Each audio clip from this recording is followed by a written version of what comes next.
मेरी ये detailed video है कार्पल टनल सिंड्रोम के बारे में। ये बेसिकली उस वक्त होती है जब आपकी जो मीडियन नर्व पे प्रेशर आ जाता है। कार्पल टनल जो होती है वो बेसिकली एक जो है ना तंग किस्म का एक पैसेज वे है, जिसके इर्द गिर्द जो है ना और इसकी जो है ना हड्डियाँ होती हैं और लिगामेंट्स होते हैं, जो आपकी जो जो हाथ की जो पाम साइड है उसकी तरफ जो वो होते हैं। और जब मीडियन नर्व जो है ना उस पर दबाव पड़ता है तो जो है ना उस पर सिम्टम्स हो सकती हैं, जैसे जो है ना आपको नमनेस हो सकती है, टिंगलिंग, मतलब ये है कि ऐसे लगता है कि आपको हाथ चूंटियाँ सी चाह रही हैं, और आपके जो है ना हाथ में कमज़ोरी और साथ साथ जो है ना रिस्ट या बाजू में भी कमज़ोरी हो सकती है। जो आपकी जो रिस्ट है उसकी जो है ना एनाटमी और फिर और मुख्तलिफ हेल्थ की प्रॉब्लम्स जो है ना, और अगर आपका जो हैंड जो है ना बार बार एक तरह का रिपीटेड मोशन करे तो इससे जो है ना कार्पल टनल सिंड्रोम हो सकती है। तो इसकी अगर प्रॉपर ट्रीटमेंट कराई जाए ख़ास तौर पे शुरू में, तो ये जो है ना ये इसकी सारी जो सिम्टम जो है ना वो ठीक हो सकती हैं, और जो है ना रिस्ट का और हाथ का फंक्शन जो है ना वो ठीक हो सकता है। इससे पहले मैंने इसके बारे में शॉर्ट वीडियो अपलोड की थी, उम्मीद है आपने देख ली होगी, और आज मैं इस पे तफसील से बात करूँगा। तो सबसे पहले तो मैं इसकी सिम्टम बता देता हूँ। इसमें ये होता है कि जो आमतौर पे इसकी आस्ता आस्ता सिम्टम स्टार्ट होती हैं, और जैसा कि मैंने पहले बताया टिंगलिंग सी होती है, ठीक है। यानी कि आपके जो है ना हाथ में लगता है कि ऐसे चूंटियाँ सी चल रही हैं, ठीक है। और मतलब जो है ना ऐसे नम फीलिंग हो सकती है, यानी कि सेंसेशन की वो कमी हो सकती है। और आम तौर पे ये जो है ना आपकी जो जो हाथ का जो अंगूठा है और जो इंडेक्स फिंगर है, ठीक है, उसमें वो ज़्यादा प्रॉब्लम होती है। और इसके साथ साथ जो दरम्यान वाली यानी मिडल फिंगर है और जो रिंग फिंगर है, उसमें भी ये सिम्टम हो सकती हैं। लेकिन ये है कि इसमें एक ख़ास बात ये है कि जो जो छोटी उंगली है, मतलब लिटिल फिंगर जो है ना उसकी उसमें इसकी कोई सिम्टम नहीं होती। और इसमें ये होता है कि आपको ऐसे लगता है कि जो है ना एक इलेक्ट्रिक शॉक की तरह जो मतलब करंट आपके जैसे जो है ना उंगलियों में आया है, जो इन्वॉल्व होती हैं, इस तरह की सिम्टम भी हो सकती हैं। और ये जो सेंसेशन जो मैंने बताई हैं वो आपकी जो है ना कलाई से ऊपर बाजू में भी आ सकती हैं।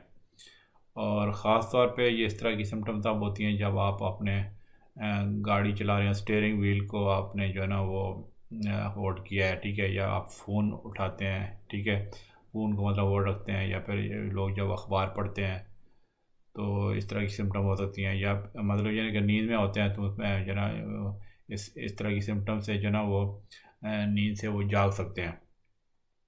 और काफ़ी लोग जो है ना वो जब इस तरह की वो सिम्टम होती हैं तो अपने हाथों को बार बार झटका देते हैं ताकि उसकी सिम्टम्स ठीक हो जाएं। तो लेकिन ये है कि कुछ लोगों में इसकी जो ये सिम्टम है वो कांस्टेंट मतलब जो है ना होना शुरू हो जाती हैं। इसके अलावा फिर हाथ में कमज़ोरी हो सकती है, मतलब जो है ना आपके जो यानी कि जो आपकी जो एक तरह हाथ में पावर कम हो जाती है, और आपसे आपके हाथ से चीज़ें गिर सकती हैं, क्योंकि आपके हाथ में नमनेस होती है और वीकनेस होती है। तो मतलब जो पिंच मसल्स करते हैं उनकी जो है ना कमज़ोरी हो जाती है। तो मतलब जो है जो जिनको वो मीडियन नर्व सप्लाई करती है, इस वजह से जो है ना वो आपको मतलब आपके हाथ से चीज़ें गिर सकती हैं।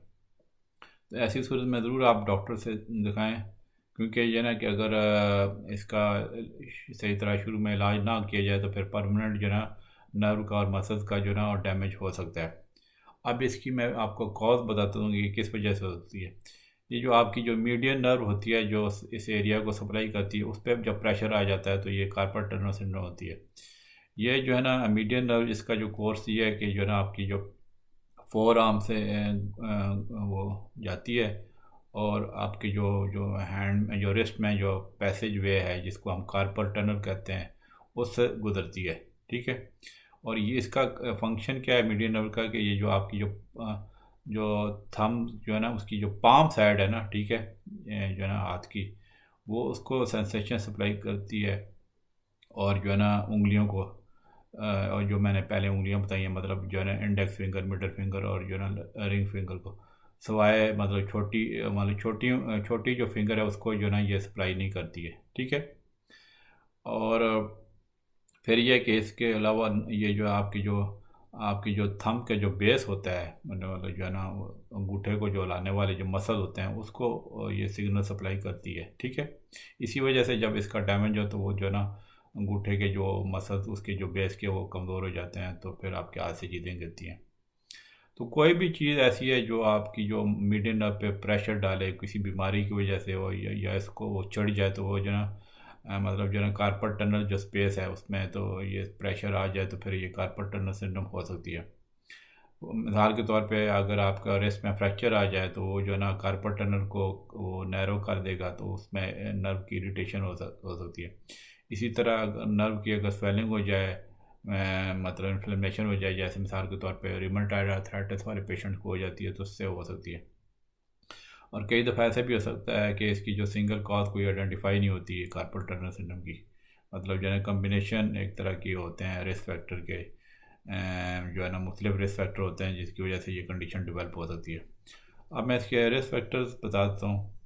उसमें यह कि कई फैक्टर्स एसोसिएटेड होते हैं, लेकिन ये कि उसमें यह है कि मतलब वो जो डायरेक्टली उसको कार्पल सिंड्रोम कॉज नहीं कर सकते, मतलब लेके उनका जो ना एक तरह का, लेकिन रिस्क मतलब मीडियम नर्व का डैमेज का बढ़ा सकते हैं, ये जो रिस्क फैक्टर मैं बताने लगा हूँ, ठीक है। जिसमें यह कि जो एक तो जो आपकी एनाटमी के फैक्टर्स हैं, मतलब यह कि जैसा मैंने बताया कि रिस्क का फ्रैक्चर हो जाए या डिसलोकेशन हो जाए या आर्थराइटिस हो जाए, जो आपकी जो जो छोटी छोटी जो बोन्स हैं उसमें उसमें रिस्ट में उसको जो है ना डिफॉर्म कर दे, तो जो है ना इसकी वजह से फिर आपकी जो कार्पल टनल स्पेस जो है ना वो तंग हो सकती है, तो उसमें प्रेशर आ जाता है नर्व का, मीडियन नर्व पे प्रेशर आ जाता है। ख़ास तौर पे जिन लोगों की जो है जो कार्पल टनल्स जो है ना वो छोटी होती हैं उनको इसका ज़्यादा रिस्क होता है। फिर ये कि ये सेक्स में आ जाए तो इसमें ज़्यादातर ख़वातीन को होता है ये प्रॉब्लम जो है। मतलब मर्दों को भी हो सकता है, लेकिन ज़्यादातर जो ख़वातीन को हो सकती है, और ख़ास तौर पे उन ख़वातीन की जिनकी जो ये जो कार्पल टनल्स जो है ना वो स्मॉल होती हैं। फिर जो नर्व डैमेजिंग कंडीशंस हैं, जैसे मिसाल के तौर पे कोई पुरानी बीमारी लगी हुई है जैसे डायबिटीज़ है, ठीक है, वो आपकी नर्व डैमेज का रिस्क बढ़ा सकती है। इसके अलावा इन्फ्लेमेटरी कंडीशन है जैसे रिमेटॉइड आर्थराइटिस मैंने पहले बताया, ठीक है। जो आपकी जो टेंडन्स जो ना जो लाइनिंग करते हैं उसमें इन्फ्लेमेशन हो सकती है, और इसकी वजह से आपकी मीडियन नर्व पे प्रेशर आ जा सकता है। इसके अलावा कुछ मेडिसिन भी, मतलब यह है कि ख़ास तौर पे एक मेडिसिन है एनास्ट्राजोल के नाम से जो ब्रेस्ट कैंसर में यूज़ होती है, उसमें एक थोड़ा वो कुछ सामने आया है कि उसका कुछ लिंक है। फिर ये लोग जो मोटे होते हैं ओबेसिटी का शिकार होते हैं उनको ये ज़्यादा चांसेस है। फिर अगर आपकी बॉडी फ्लूइड में चेंजेस आ जाएँ, ठीक है, उसमें जो है ना आपकी जो मीडियन नर्व को इरिटेशन हो सकती है, जैसे मिसाल के तौर पे प्रेगनेंसी में हो सकती है, मीनोपॉज में जो है ना हो सकती है। और प्रेगनेंसी में आमतौर पे जब ये होती है तो फिर ये नहीं कि प्रेगनेंसी जब ख़त्म होती है, मतलब जो है डिलीवरी के बाद ये ठीक हो जाती है कंडीशन। फिर कुछ और मेडिकल कंडीशन है, जैसे मिसाल के तौर पे थायराइड डिसऑर्डर्स हैं, किडनी फेलियर है, ये लिम्फेडिमा है जो है ना उसकी वजह से इसका चांस बढ़ सकता है। फिर कुछ वर्क प्लेस फैक्टर भी हैं, मतलब जो है ना कि जो लोग वाइब्रेटिंग टूल्स के साथ ज़्यादा काम करते हैं, ठीक है, मतलब जो मिसाल के तौर पे जो उसमें आपकी जो रिस्क को बार बार फ्लैक्स करना पड़ता है, तो वो जो है ना आपकी जो मीडियन नर्व पे जो ज़्यादा दबाव डाल सकते हैं इस वजह से, ठीक है। ख़ास तौर पे अगर वो जो है ना किसी कोल्ड एनवायरनमेंट में ऐसा मतलब जो है ना उनका वो काम हो। लेकिन ये कि जो कुछ साइंस की जो एविडेंस में उसमें कुछ कन्फ्लिक्टिंग रिपोर्ट्स हैं, ठीक है। एक मतलब तरह डायरेक्ट जो है ना इस्टेब्लिश सही तरह नहीं हो सकी कॉज, लेकिन यह कि कुछ इसमें थोड़ा सा लिंक्स वो मतलब इस तरह की चीज़ें वो आ सकती हैं। कुछ फिर यह कि कुछ स्टडीज़ हुई हैं कि कंप्यूटर का ज़्यादा यूज़ जो है ना वो कार्पल टनल सिंड्रोम कॉज करता है। तो कुछ एविडेंस में यह है कि ये पता चलता है कि जो मतलब माउस का जो यूज़ है उससे ये होती है, लेकिन मतलब कीबोर्ड से इसका इतना तल्लुक़ नहीं है। लेकिन ये कि उसमें बहुत ज़्यादा इसकी जो सही स्ट्रॉन्ग जो क्वालिटी एविडेंस इसके मतलब जो है ना कंप्यूटर यूज़ के साथ इसका वो नहीं है। मतलब कुछ स्टडीज़ हैं जिसमें इस तरह हो सकता है, लेकिन यह कि स्ट्रॉन्ग इतनी एविडेंस नहीं है। उसमें कुछ डिफरेंट किस्म के जो हैंड पेन हो सकता है, मतलब इस कंप्यूटर की जो मैं बात कर रहा हूँ। अब इसकी थोड़ा प्रिवेंटिव मैं आपको बताता हूँ। कोई प्रोवन स्ट्रेटजीज नहीं है, लेकिन ये कि कोई अगर आप रिस्ट पे और हैंड पे स्ट्रेस मिनिमाइज़ कर दें तो उसमें आपका ये प्रिवेंशन हो सकती है। अगर तो आपका कोई इस तरह का काम है जैसे कैश रजिस्टर या फिर कीबोर्ड वाला, ठीक है, तो आप अपनी जो कीज़ हैं उसको मतलब नरमी से हिट करें, ठीक है, ज़्यादा सख्ती से हिट ना करें। और अगर कोई बहुत ज़्यादा प्रोलॉन्ग हैंड राइटिंग का काम है तो आप बड़ा वाला पेन यूज़ करें जिसमें जो है ना उसकी सॉफ्ट ग्रिप अडाप्टर हो, ठीक है। फिर यह कि आप बीच में शॉर्ट ब्रेक्स लेते रहें, ठीक है, मतलब थोड़ी जेंटली स्ट्रेच करें और आपके जो अपने हैंड्स को बेंड करें, ठीक है। और मतलब ये कि आप इवन एक घंटे में चंद मिनट भी आप थोड़ा सा उस तरह जेंटली स्ट्रेच करें, हैंड को बेंड करें, तो जो है ना थोड़ा उस पर फ़र्क पड़ सकता है, ठीक है। मतलब बेहतर इम्प्रूवमेंट हो सकती है। फिर यह कि अगर आपका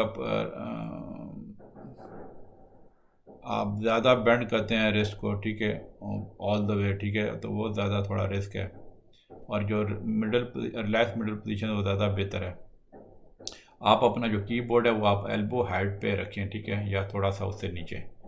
फिर यह है कि आप अगर आप पोस्चर जो है ना इम्प्रूव करें, मिसाल के तौर पर कुछ लोग जो है ना उनका इनकरेक्ट पोस्चर रखते हैं, शोल्डर आगे और मतलब उसकी आपकी वो नेक को शॉर्ट कर लेते हैं, ठीक है, तो उसमें यह ना कि जो आपके जो उसमें नर्व पे प्रेशर आ सकता है, ठीक है, जिसकी वजह से आपकी रिस्ट फिंगर और जो हैंड में जो ना आपकी उसमें वो नेक मतलब पेन भी हो सकता है और इसकी वजह से। और आप अपना जो कंप्यूटर का माउस है उसमें वो ये ध्यान रखें कि वो कंफर्टेबल है, ठीक है, और ज़्यादा मतलब जो ना आपकी रिस्ट पे स्ट्रेन नहीं डालता।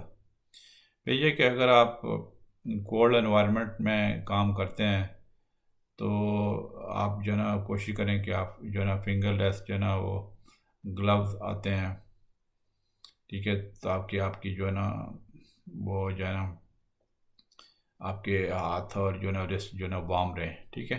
अब आ जाते हैं इसके मैं कि डायग्नोस, ठीक है, डायग्नोस मतलब हम जब हमारे पास पेशेंट आते हैं तो कैसे करते हैं। उसमें यह कि जो ज़्यादा सिम्टम्स आए जो है ना उसके फिर जो है ना आपके जो हाथों की सेंसेशन और उसकी मूवमेंट हम चेक करते हैं। और क्योंकि मैंने बताया ना जैसे वो जब हिस्ट्री लेते हैं तो वो लोग बताते हैं कि हम जब फ़ोन होल्ड करते हैं, न्यूज़पेपर या पढ़ते हैं तो उस पर प्रॉब्लम हो जाती है, तो हिस्ट्री एग्जामिनेशन से पता चल जाता है।